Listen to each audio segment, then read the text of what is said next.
Hello, everyone.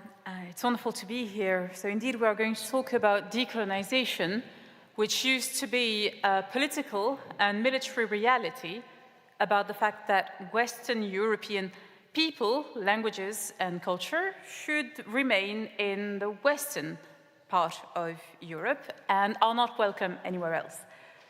The decolonial agenda in universities, however, considers that decolonization did not go far enough. The new statement is that Western people, languages, and civilization are no longer welcome in the West. This, however, is not new. If I turn back to Jean-Paul Sartre's preface to Frantz Fanon's The Wretched of the Earth, Sartre wrote in 1961, "Our soil must be occupied by a formerly colonized people, and we must starve to death." So let's not panic. Things have been around since the 60s. I still wonder why Sartre hasn't been cancelled, but he's still alive and well, apparently, in academia. This idea that we should remove parts of Western culture, history, literature, art from the curriculum is based on two standpoints. First, there is a moral idea that the West should pay. The West should pay for the past. Reparations are owed to the formerly colonized countries. Now, this should be a matter for historical inquiry and debate. Where else than in universities could we do research about the complexities of the colonial enterprise?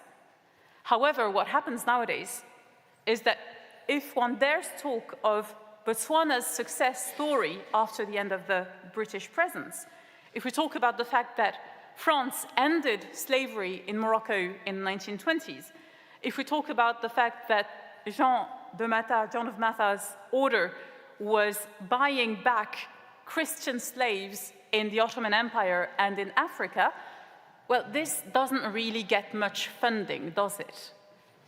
So there seems to be a real tension towards challenging everything that has been done by the West and branding it as morally evil. The second standpoint is a matter of values and utility. Western culture, especially the literary, artistic, architectural heritage, is considered bad because it does not reflect the reality of the students who are supposed to engage with it. In other words, in order to say things that the students might be interested in, we have to present them with things that match the plurality of cultures, ethnicities, and even gender or sexual orientation. There's nothing wrong about this standpoint per se, except that it means removing from the canon all the white Western men. Now, I'd put a caveat to what I'm going to say. The West has always criticized itself, and it might be the reason for the extraordinary vitality of Western Europe's intellectual tradition. So there's nothing new in saying that, well, we have done things that are bad and we should probably do things better. However, these two standpoints, that the colonial past is morally wrong and that the historical aspect of Western culture is useless, are done because Western civilization is supposed to be evil and oppressive. What I'd like to say today is that, on the contrary, it is the decolonial mindset that is backwards, racist, and ultimately oppressive.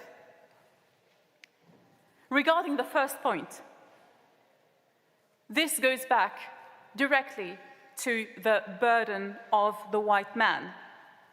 How is it that only Western countries are supposed to assess their past and see what they owe to the rest of the world? Why do I, as a Moroccan woman, not have to think about the reasons of the presence of the Moroccan Empire in Spain and Portugal for 800 years, and why am I not asked for reparations by the Irish for the sack of Baltimore? This goes to the idea that only Western people have a moral consciousness. Now that's a point of privilege. Technically, all of us, each and every one of us in this room, descends from people who have raped, murdered, stolen, fought for bad reasons. We are descendants of terrible people who did terrible things. And if we try to assess who is the worst, we're not really finished yet. The second point is that the decolonial agenda in universities perpetuates the myth of the good savage. All the other cultures are assessed positively because they appear as more authentic, closer to real human nature. And this leads to extraordinary things in current historical studies. So, for instance, that the castration of eunuchs in Africa and in the Ottoman Empire is something that should be studied in transgender studies because, of course, a eunuch is a transgender person. So how do these two come together? I have no idea, but it goes to the point that if something bad is done out of Western Europe, it might not be that bad after all. And it raises a very complicated question when we think of the matter of intersectionality. What becomes of the conflicts of interest between all these groups, and how do we assess the situation of women, children, or the disabled in many non-Western cultures? Could we give Western Europe some credit for having done things right, at least on some aspects of social development? But no, that is impossible, and we would rather encourage and gush at everything that comes from other parts of the world. And my third point is that this idea, this ennoblement of everything non-Western as being more authentic, is used in a way that perpetuates the victimhood narrative, a sort of gripe and resentment. That means that even the space is oppressive. This library, for instance, should be oppressive to anyone who does not come from Western Europe because it shows white Western supremacy. Of course, this is false, but you see the idea that it gives to students, especially students from ethnic minorities. It tells them that they do not belong in the institutions where they are studying. It tells them that the beauty of a Caravaggio painting or a Shakespeare play or a Baudelaire sonnet is not meant for them, and they are not capable of understanding them. I will mention the example of an African student in a university that I might or might not be working for, who wanted to study musicology, and he was interested in 18th century composition. And he was kindly asked that because of his ethnicity, it might be better for him if he considered African percussion music. So my point here is that our students are missing out. They are being deprived of what should allow them to love and really inhabit the place where they are, regardless of the language spoken at home, regardless of their parents' religion, regardless of their skin color.